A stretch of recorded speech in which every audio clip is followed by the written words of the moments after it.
Assalamualaikum warahmatullahi wabarakatuh. Perkenalkan, nama saya Fakta Nurul Widayati. Nama saya Faustina Lunita Kumara Sanjaya. Nama saya Fana Telika Maisu. Nama saya Muhammad Zaki Taufik Alfat. Kami dari kelompok 5 ingin mempresentasikan tentang pengaruh jenis air terhadap pertumbuhan biji kacang hijau.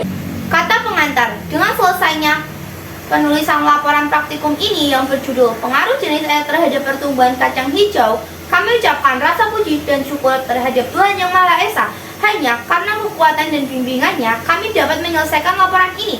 Laporan ini adalah perwujudan dari salah satu drama dari penulis sebagai siswa di SMP Negeri 4 Ngeglek yang berkewajiban menyelesaikan tugas yang telah diberikan oleh para guru yang membimbing.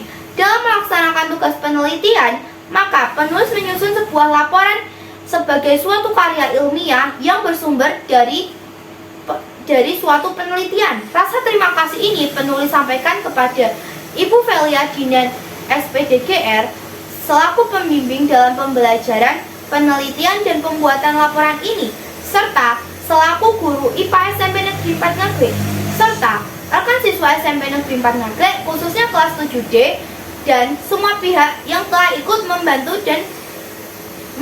dalam menyusun laporan ini. Laporan praktikum ini sudah kami usahakan agar bermanfaat bagi masa depan. Sekian, terima kasih. Bab 1. Pendahuluan. Latar belakang. Air sangat berperan penting bagi tumbuhan. Namun, kita tidak mengetahui perbedaan yang terjadi pada pertumbuhan tanaman kacang hijau jika penyiraman dilakukan dengan jenis air yang berbeda. Ada beberapa jenis air yang dapat digunakan untuk menyiram biji kacang hijau, seperti air teh, air kopi, air garam, air kolam, air cucian beras, dan lain-lain. Air teh dapat mempercepat pertumbuhan karena memiliki kandungan nitrogen, fosfor, kalium, Ca, S, dan Mg. Menurut Suteja, fosfor dapat memicu pertumbuhan akar dan mempercepat pertumbuhan tanaman. Air teh memiliki kandungan kalium yang cukup besar untuk pertumbuhan tanaman, seperti meningkatkan kekebalan tanaman terhadap penyakit. Sama seperti air teh, air kopi juga dapat mempercepat pertumbuhan karena ampas kopi berpengaruh nyata dan dapat meningkatkan pertumbuhan tanaman kacang hijau atau Vigna radiata, dikarenakan di dalam ampas kopi terkandung 2,28 nitrogen, fosfor 0,06% dan 0,6 kalium. Larutan garam dapat menghambat perkecambahan karena merupakan larutan dengan tingkat osmotik tinggi dan garam bersifat higroskopis yang artinya bersifat menyerap air yang ada di sekelilingnya. Dan hal ini membuktikan bahwa kacang hijau dan kebanyakan tanaman lainnya tidak dapat tumbuh di daerah pantai atau dengan sumber air laut yang berkadar garam tinggi. Kecuali tanaman bakau dan larutan dengan kadar asam yang tinggi juga memperhambat pertumbuhan kecambah karena larutannya juga mempengaruhi pH tanah sehingga tidak cocok untuk bercocok tanam. Air kolam ikan terlebih yang sudah berwarna hijau memiliki kandungan nitrogen dan fosfor yang baik untuk membantu pertumbuhan tanaman. Kandungan nitrogen pada air kolam ikan dapat merangsang pertumbuhan pada tanaman khususnya batang, cabang, dan daun. Air cucian beras bisa meningkatkan hasil tanaman karena air cucian beras mempunyai kandungan karbohidrat yang tinggi. Karbohidrat bisa jadi perantara terbentuknya hormon auksin dan giberelin, dua jenis bahan yang banyak digunakan dalam zat perangsang tumbuh atau ZPT buatan. B. Rumusan masalah. Berdasarkan uraian latar belakang di atas, maka rumusan masalah dalam penelitian ini adalah sebagai berikut. 1. Apa pengaruh air teh, air kopi, air garam, air kolam, dan air cucian beras terhadap pertumbuhan biji kacang hijau? 2. Bagaimana pengaruh jenis air terhadap pertumbuhan biji kacang hijau? C. Tujuan penelitian. Berdasarkan uraian rumusan masalah di atas, maka yang menjadi tujuan penelitian ini adalah sebagai berikut. Mengetahui dan menganalisis pengaruh jenis air terhadap pertumbuhan biji kacang hijau. D. Hipotesis. H0. Tidak ada pengaruh jenis air terhadap pertumbuhan biji kacang hijau. H1. Ada pengaruh jenis air terhadap pertumbuhan biji kacang hijau. E. Manfaat penelitian. 1. Peneliti dapat mengetahui jenis air yang paling baik untuk pengaruh jenis air terhadap pertumbuhan tanaman kacang hijau. 2. Melatih siswa untuk mengembangkan potensi dan keterampilan proses ilmiah. 3. Membantu siswa mengenal dan mendekatkan diri pada objek atau persoalan ilmu pengetahuan alam. 4. Meningkatkan pengetahuan siswa tentang budidaya tanaman kacang hijau. Bab 2. Kajian pustaka. Pertumbuhan dan perkembangan merupakan dua aktivitas kehidupan yang tidak dapat dipisahkan, karena pertumbuhan berjalan sejajar dengan perkembangan. Pertumbuhan pada tanaman dimulai dari proses perkecambahan biji. 2. Perkecambahan merupakan proses pertumbuhan embrio pada biji menjadi tumbuhan baru. Proses perkecambahan memerlukan air. Air akan diserap oleh biji, berguna untuk melunakan kulit biji dan menyebabkan pengembangan embrio dan endosperm. Hal ini mengakibatkan pecah atau robeknya kulit biji. Biji akan mulai berkecambah setelah menyerap air dari lingkungan sekitar. Air yang masuk ke dalam biji akan memicu hormon dan enzim pertumbuhan untuk bekerja sehingga embrio dan biji mulai tumbuh. Dalam tahap ini, embrio di dalam biji yang semula berada pada posisi dorman berhenti tumbuh, mengalami sejumlah perubahan fisiologis yang menyebabkan kacang hijau berkembang menjadi tumbuhan muda yang dikenal sebagai perkecambah. Menurut penelitian Akbar 2014, tinggi tanaman diukur mulai dari pertumbuhan tanah sampai pucuk tanaman tertinggi menggunakan penggaris. Jumlah daun dihitung banyak daun yang sudah berkembang secara sempurna, tidak termasuk kuncup daun. Menurut penelitian Fitria 2019, pengukuran tinggi tanaman dilakukan pada umur 1, 2, 3, dan 4 minggu setelah pindah tanam dengan menggunakan pengamatan terhadap berat segar dilakukan dengan cara menimbang tanaman yang telah dipanen. Air merupakan faktor penentu dalam pengaturan iklim di permukaan bumi. Untuk kebutuhan manusia, air adalah kekayaan alam yang dikaruniakan Tuhan sebagai sarana kehidupan yang amat penting dan menyangkut hajat hidup orang banyak. Komposisi air di permukaan bumi 70% di laut dan 30%-nya di darat dan udara. Menurut ASDAP 2004, air merupakan senyawa kimia yang sangat penting bagi kehidupan makhluk hidup di bumi ini. Air sangat dibutuhkan. Bab 3. Metode penelitian. Jenis penelitian.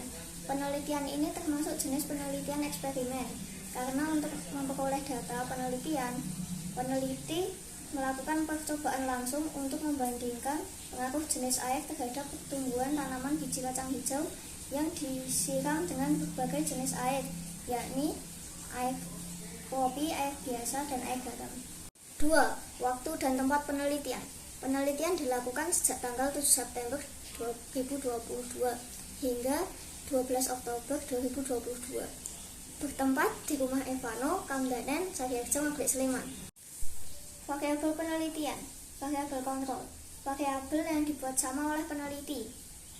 Adapun variabel kontrol pada penelitian ini adalah media tanam, kapas, jumlah biji 5 biji, tempat gelas plastik, jumlah air setengah sendok makan, waktu penyiraman 14 waktu Indonesia bagian barat, waktu pengukuran pukul 14 lebih 15 menit waktu Indonesia bagian barat.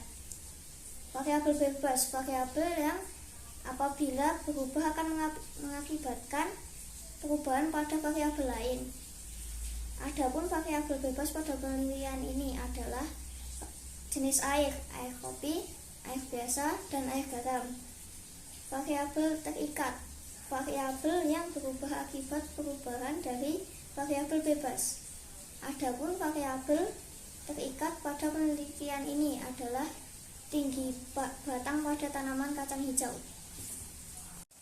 4. Teknik pengumpulan data dan analisis data.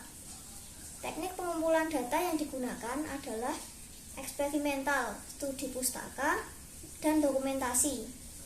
Sedangkan analisis data dengan menggunakan referensi dari buku, pedoman, internet, maupun data yang diperoleh dari hasil penelitian tersebut. 5. Parameter pengukuran. Parameter yang diteliti adalah pengukuran tinggi batang dalam satuan cm. 6. Alat dan bahan. Alat: gelas plastik, kapas, sendok, mistak atau penggaris. Bahan: biji kacang hijau, air kopi, air biasa, dan air garam. 7. Rancangan percobaan. Faktor luar: air kopi, air biasa, dan air garam. Jenis tanaman: kacang hijau. Waktu penyiraman: setiap pulang sekolah pukul 14 waktu Indonesia Barat. Waktu pengukuran: setiap pulang sekolah jam 14:15 waktu Indonesia Barat. Sampel: 5 tanaman setiap satu percobaan. Populasi: 15 tanaman untuk seluruh percobaan. Model percobaan: air kopi 1, air kopi 2, air kopi 3, air kopi 4, dan air kopi 5. Gelas plastik berisi kapas yang disiram air kopi. Air biasa 1, air biasa 2, air biasa 3, air biasa 4, air biasa 5. Gelas plastik berisi kapas yang disiram air biasa. Air garam 1, air garam 2, air garam 3, air garam 4, air garam 5. Gelas plastik berisi kapas yang disiram air garam. 8. Langkah kerja. Langkah kerja untuk proses perendaman biji kacang hijau. 1. Memilih biji kacang hijau yang kualitasnya baik dan tidak membusuk. 2. Merendam biji kacang hijau selama 2-3 jam di dalam baskom. 3. Memilih biji kacang hijau yang tenggelam atau berada di dasar air yang menandakan kualitasnya baik dan cocok untuk ditanam. Langkah kerja untuk proses penanaman biji kacang hijau.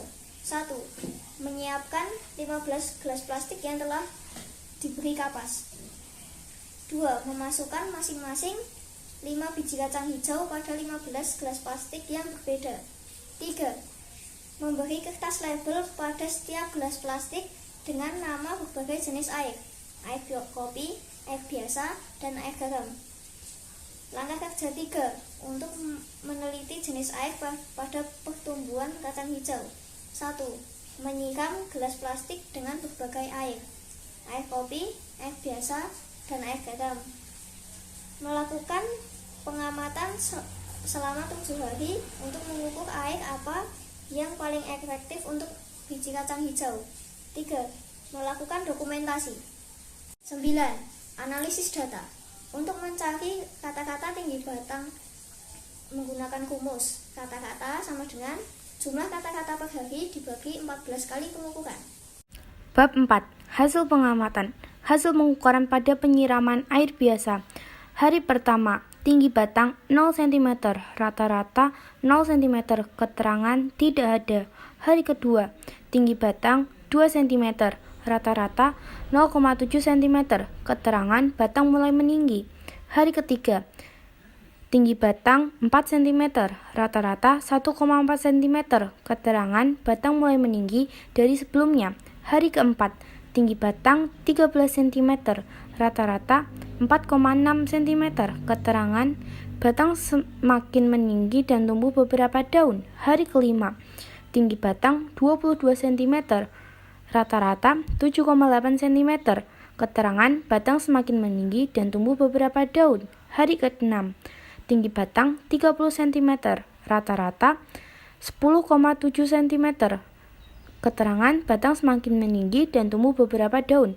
Hari ke-7, 32 cm, rata-rata 11,4 cm, keterangan batang semakin meninggi dan tumbuh beberapa daun. Hari ke-8, tinggi batang 36 cm, rata-rata 12,6 cm, keterangan batang semakin meninggi dan tumbuh beberapa daun. Hari ke-9, 40 cm, rata-rata 14,2 cm, Keterangan batang mulai meninggi dan tumbuh beberapa daun. Hari ke-11, 50 cm. Rata-rata 17,8 cm. Keterangan batang. Hari ke-12, 56 cm. Rata-rata 20 cm. Keterangan batang semakin meninggi dan tumbuh beberapa daun. Hari ke-13, 60 cm. Rata-rata 21,4. Keterangan batang semakin meninggi dan tumbuh beberapa daun. Hasil penyiraman pada air garam. Hari pertama, tinggi batang 0 cm, rata-rata 0 cm, keterangan tidak ada. Hari kedua, tinggi batang 0 cm, rata-rata 0 cm, keterangan tidak ada. Hari ketiga, tinggi batang 0 cm, rata-rata 0 cm, keterangan tidak ada. Hari keempat, tinggi batang 0 cm, rata-rata 0 cm, keterangan tidak ada. Hari kelima, tinggi batang 0 cm, rata-rata 0 cm, keterangan tidak ada. Hari keenam, tinggi batang 0 cm, rata-rata 0 cm, keterangan tidak ada. Hari ketujuh, tinggi batang 0 cm, rata-rata 0 cm, keterangan tidak ada. Hari ke-8, tinggi batang 0,3 cm, rata-rata 0,10. Keterangan batang semakin meninggi. Hari ke-9, 0,6 cm, rata-rata 0,21 cm. Keterangan batang mulai meninggi. Hari ke-10, 1 cm, rata-rata 0,35 cm. Keterangan batang mulai meninggi dari sebelumnya. Hari ke-11, 1,5 cm, rata-rata 0,53 cm. Keterangan batang semakin meninggi dan tumbuh beberapa daun. Hari ke-12, 1,9 cm, rata-rata 0,67 cm. Keterangan batang semakin meninggi dan tumbuh beberapa daun. Hari ke-13, 2,4 cm, rata-rata 0,8 cm. Keterangan batang semakin meninggi dan tumbuh beberapa daun. Hasil pengukuran pada penyiraman air kopi. Hari pertama, tinggi batang 0 cm, rata-rata 0 cm. Keterangan tidak ada. Hari kedua, tinggi batang 0 cm, rata-rata 0 cm. Keterangan tidak ada. Hari ketiga, tinggi batang 0 cm, rata-rata 0 cm, keterangan tidak ada. Hari keempat, tinggi batang 0 cm, rata-rata 0 cm, keterangan tidak ada. Hari kelima, tinggi batang 1 cm, rata-rata 0,35 cm, keterangan batang semakin meninggi. Hari keenam, 1,5 cm, rata-rata 0,66 cm, keterangan batang semakin meninggi. Hari ke-7, 2 cm, rata-rata 0,8 cm. Keterangan batang mulai meninggi dan tumbuh beberapa daun. Hari ke-8, 2,3 cm, rata-rata 0,96 cm. Keterangan batang semakin meninggi dan tumbuh beberapa daun. Hari ke-9, 2,7 cm, rata-rata 1,07 cm. Keterangan batang mulai meninggi. Hari ke-10, tinggi batang 3 cm, rata-rata 1,14 cm. Keterangan batang mulai meninggi dan tumbuh beberapa daun. Hari ke-11, 32 cm, rata-rata 1,21 cm. Keterangan batang semakin meninggi dan tumbuh beberapa daun. Hari ke-12, tinggi batang 3,4 cm, rata-rata 1,39 cm. Keterangan batang semakin meninggi dan tumbuh beberapa daun. Hari ke-13, tinggi batang 3,9 cm, rata-rata 1,5 cm. Keterangan batang semakin meninggi dan tumbuh beberapa daun. Berikut adalah gambar grafik pengukuran. Pembahasan. Pertumbuhan tanaman biji kacang hijau yang disiram menggunakan air biasa terbilang baik karena air adalah salah satu faktor penting bagi tumbuhan. Biji kacang hijau yang disiram menggunakan air kopi juga baik karena ampas kopi terkandung 2,28 nitrogen, 0,6% fosfor, dan 0,6 kalium di dalam air kopi. Biji kacang hijau yang disiram menggunakan air garam terbilang tidak baik karena merupakan larutan dengan tingkat osmotik tinggi dan garam bersifat higroskopis. Bab 5. Penutupan. A. Kesimpulan. Berdasarkan hasil analisis data yang diuraikan dalam hasil penelitian ini, maka dapat ditarik kesimpulan kacang hijau yang disiram dengan menggunakan air biasa pertumbuhannya lebih baik karena air merupakan faktor utama bagi tumbuhan. Air kopi yang disiramkan terhadap tanaman kacang hijau juga baik. Ini dikarenakan ampas kopi terkandung 2,28% nitrogen, 0,06% fosfor, dan 0,6 kalium di dalam air kopi. Di urutan terakhir, pengaruh jenis air yang paling lambat di penelitian ini adalah air garam, karena larutan garam dapat menghambat perkecambahan, karena merupakan larutan dengan tingkat osmotik tinggi dan garam bersifat higroskopis. Tanaman kacang hijau yang disiram menggunakan air garam akan lambat untuk tumbuh. Jadi, ada pengaruh pertumbuhan tanaman kacang hijau yang disiram dengan berbagai jenis air, yaitu air biasa, air garam, dan air kopi. Ranking tanaman kacang yang disiram berbagai jenis air, yakni air biasa, air garam, dan air kopi adalah sebagai berikut. Di urutan pertama, yang menjadi air yang baik untuk penyiraman tanaman biji kacang hijau adalah air biasa. Di urutan kedua adalah air kopi, dan di urutan ketiga atau terakhir adalah air garam. B. Saran. Kami tahu bahwa laporan penelitian yang kami buat masih sangatlah jauh dari kesempurnaan. Untuk itu, kami sangat membutuhkan kritik dan saran tentang hasil dari laporan kami, dan semoga laporan penelitian ini bisa bermanfaat bagi pembaca agar dapat mengetahui seberapa besar pengaruh jenis air terhadap pertumbuhan tanaman biji kacang hijau. Berikut adalah lampiran foto-foto tanaman biji kacang hijau yang disiram menggunakan air biasa, air garam, dan air kopi. Mungkin cukup yang bisa kami sampaikan. Bila ada kesalahan mohon dimaafkan. Kami sangat membutuhkan saran atau kritikan dari kalian. Wassalamualaikum warahmatullahi wabarakatuh.